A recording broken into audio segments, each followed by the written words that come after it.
बिस्मिल्लाहिर्रहमानिर्रहीम। अस्सलामु अलैकुम। डबल स्टोरी न्यूज़ की एक इंतहाई अहम वीडियो के साथ मैं हूं फ़ज़ल अवैस। आज की इस वीडियो में हम डिस्कस करेंगे और आपको बताएंगे कि नेक्स्ट वीक यानी कि 15 और 16 अक्टूबर को पाकिस्तान इस्लामाबाद के अंदर शंघाई ताउन तंजीम का एक इंतहाई अहम इजलास होने जा रहा है। इस इजलास के अंदर शंघाई ताउन तंजीम के जो मेंबर ममालिक हैं उनमें से 7 ममालिक के वज़ीर आज़म, एक मुल्क के वाइस प्रेसिडेंट इस कॉन्फ्रेंस में शिरकत के लिए इस्लामाबाद तशरीफ़ ला रहे हैं।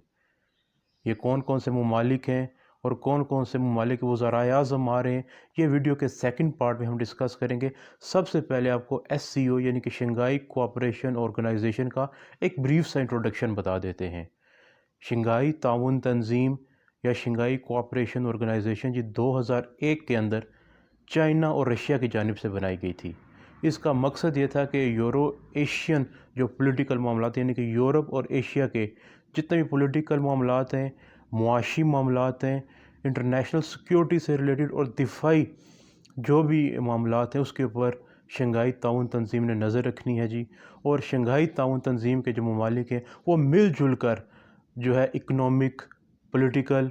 इंटरनेशनल सिक्योरिटी और डिफेंस के मामलात को देखेंगे और उनको ख़ित्ते के अंदर बेहतरी के लिए अपनी अपनी पॉलिसीज़ और अपनी अपनी आरा देंगे। जियोग्राफ़ी और पॉपुलेशन के एतबार से अगर बात की जाए तो शंघाई ताउन तंजीम दुनिया की सबसे बड़ी रीजनल ऑर्गेनाइजेशन है, जो कि 80% तक का जो एरिया है यूरोप और एशिया का उसको कवर कर रही है और 40% के करीब जो है दुनिया की जितनी भी आबादी है वो डायरेक्टली और इनडायरेक्टली शंघाई कोऑपरेशन ऑर्गेनाइजेशन के अंडर आती है। अब 2023 में इसके अगर कंबाइंड GDP की बात की जाए जो कि PPP यानी कि परचेजिंग पावर पैरिटी की बेस पर पब्लिश की गई थी, वो तकरीबन 32% थी पूरी दुनिया के ओवरऑल कंबाइंड GDP की। अब परचेजिंग पावर पैरिटी के हवाले से अगर आपको बताता चलूँ तो परचेजिंग पावर पैरिटी इस चीज़ को कहते हैं कि दुनिया के मुख्तलिफ ममालिक के अंदर जो अशियाए खुर्दनोश की कीमतें होती हैं, वहाँ के जो लोग हैं आया उनको ख़रीदने की कितनी सकत रखते हैं अपनी करेंसी के मुताबिक, उनकी परचेजिंग पावर कितनी, आया वो उसको ख़रीद सकते हैं या नहीं ख़रीद सकते और किस हद तक वो परचेजिंग कर सकते हैं। अब अगर शंघाई ताउन तंजीम के मेंबर ममालिक के हवाले से आपको बताऊं तो इसके तकरीबन 10 के करीब ममालिक हैं, जिसमें पाकिस्तान तो सर फहरिस्त है ही और वो अल्हम्दुलिल्लाह इस बार SCO को हेड भी करने जा रहा है। पाकिस्तान के अलावा जी China, India, Belarus, Iran, Kazakhstan, Kyrgyzstan, Russia, Tajikistan और उज़्बेकिस्तान, ये वो मेंबर ममालिक हैं जो SCO के परमानेंट मेंबर्स हैं। अब इस SCO के 2 ऑब्ज़र्वर ममालिक भी हैं, जिसमें पहले नंबर पर तो अफ़गानिस्तान है जो 2020 तक तो बड़ा एक्टिवली SCO के मामलात में पार्टिसिपेट कर रहा था, उसको ऑब्ज़र्व कर रहा था। लेकिन 2021 और इसके बाद यानी कि जैसे ही अफ़गानिस्तान के हालात में तब्दीली आई, यानी कि गवर्नमेंट का शिफ्ट आया, तो उसके बाद से अफ़गानिस्तान SCO के मामलात में काफ़ी इनएक्टिव नज़र आ रहा है। अफ़गानिस्तान के बाद जो दूसरा ऑब्ज़र्वर मुल्क है वो मंगोलिया है जी। मंगोलिया एज आ ऑब्ज़र्वर मेंबर इस शंघाई ताउन तंजीम को देख रहा है। इसके अलावा दीगर जो डायलॉग पार्टनर्स हैं वो बेशुमार ममालिक हैं, जिसमें हमारे गल्फ़ कंट्रीज़ भी आते हैं, इसमें टर्की, आर्मेनिया वगैरह भी इसके जो है वो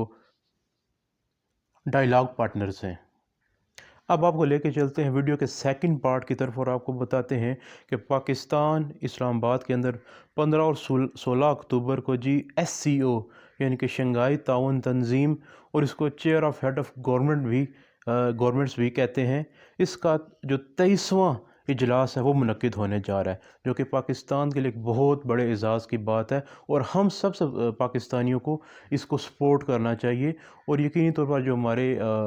मेहमान आ रहे हैं हमारे मुल्क में, हम सबको चाहिए कि उनको हम वेलकम करें ताकि पूरी दुनिया के अंदर पाकिस्तान का एक अच्छा इमेज उजागर हो सके।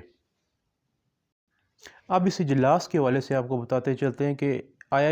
इस इजलास के अंदर या इस समिट के अंदर होगा क्या, इसको ऑर्गेनाइज़ करने की ज़रूरत क्यों पेश आई और कौन कौन से पॉइंट्स हैं जिनके ऊपर डिबेट्स होंगी और मुख्तलिफ मेंबर कंट्रीज़ अपनी अपनी आरा पेश करेंगे। अब इस इजलास के अंदर जी रिव्यू किया जाएगा ऑन गोइंग जो कोऑपरेशन है इकॉनमी के हवाले से ममालिक के दरमियान, उसको देखा जाएगा, मईशत को, तिजारत के ऊपर बातचीत की जाएगी, कैसे उसको बढ़ाया जाए, कैसे उसको बेहतर किया जाए, ماحولیات کے اوپر بات چیت ہوگی، جو انوائرمنٹ اوورال جو ہمارا انوائرمنٹ چینج ہو رہا ہے، انوائرمنٹل جو افیکٹس ہیں پوری دنیا میں گلوبل وارمنگ اور جو انوائرمنٹل چینجز ہیں اس کے اوپر بات چیت کی جائے گی۔ سوشیو کلچرل جو لنکس ہیں ان کو مزید بڑھایا جائے گا، ممبر ممالک کے درمیان جو کلچرل ہم آہنگی ہے اس کو مزید بہتر بنانے کے لیے اس اجلاس کے اندر اپنی اپنی آراء پیش کی جائیں گی۔ اور اس کے اندر مزید اگر بات کی جائے تو بہت سارے اہم ڈیسیژنز لیے جائیں گے، چاہے وہ سیاسی حوالے سے ہوں، چاہے وہ معاشی حوالے سے ہوں، چاہے وہ جو دفاعی جو صورتحال ہے اس کے حوالے سے بھی اپنی اپنی آراء پیش کیے جائیں گے، اور اہم جو ڈیسیژنز ہیں ان کے لیے جانے کے امکانات ہیں۔ جیسا کہ آپ دیکھیں مڈل ایسٹ کے اندر جو اس ٹائم کرنٹ وار کی سچویشن بنی، اس کے حوالے سے بھی ہم امید کرتے ہیں کہ کوئی اچھے فیصلے اس سمٹ کے تھرو جاری کیے جائیں گے۔ اور اس کے علاوہ رشیا اور یوکرین وار جو تھی اس کے حوالے سے بھی ہم امید کرتے ہیں کہ اس کو بھی کنٹرول کرنے کے لیے، جو دونوں ممالک کے درمیان جو بڑھتی ہوئی ناچاکی ہے اس کو کنٹرول کرنے کے لیے بھی اس ایس سی او سے کچھ نہ کچھ اعلامیہ ضرور جاری ہوگا۔ اب وہ کون کون سے وزرائے اعظم ہیں جو ہمارے ملک تشریف لا رہے ہیں، ہمارے مہمان بننے کے لیے جا رہے ہیں جی؟ ان 7 ممالک کے وزرائے اعظم میں سے جی رشیا کے پرائم منسٹر پاکستان آنے جا رہے ہیں، چائنا کے وزیر اعظم پاکستان میں آئیں گے، بیلاروس، قزاقستان، کرغزستان، ازبکستان، ان ممالک کے جو وزرائے اعظم ہیں وہ پاکستان آئیں گے، اور ایران کے وائس پریزیڈنٹ جو ہیں وہ پاکستان تشریف لائیں گے، اور اس کے ساتھ ساتھ انڈیا کے جو فارن منسٹر ہیں وہ پاکستان کے اندر تشریف لائیں گے۔ جیسا کہ ویڈیو کے انٹرو میں نے آپ کو بتایا تھا کہ اس ایس سی او کے کچھ آبزرور ممالک بھی ہیں۔ اس آبزرور ممالک میں کیونکہ افغانستان تو ان ایکٹیو ہے 2021 کے بعد سے، منگولیا از اسٹل ایکٹیو، تو منگولیا کے جو پرائم منسٹر ہیں اور ترکمانستان کے deputy chairman of cabinet of ministers وہ اس سمٹ کو as a special guest chair کریں گے، ایز اے اسپیشل گیسٹ اس سمٹ کے اندر تشریف لائیں گے۔ تو ہم امید کرتے ہیں کہ آپ کو آج کی انفارمیٹیو ویڈیو پسند آئی ہوگی۔ چینل کو سبسکرائب ضرور کیجیے گا اور دعا کیجیے گا کہ یہ جو سمٹ ہونے جا رہی ہے یہ انتہائی کامیاب سمٹ رہے، اور پاکستان کے لیے یہ بہتری کے مواقع لے کر آئے، اور پاکستان کا ایک پازیٹیو امیج پوری دنیا میں جائے۔ بہت شکریہ، السلام علیکم۔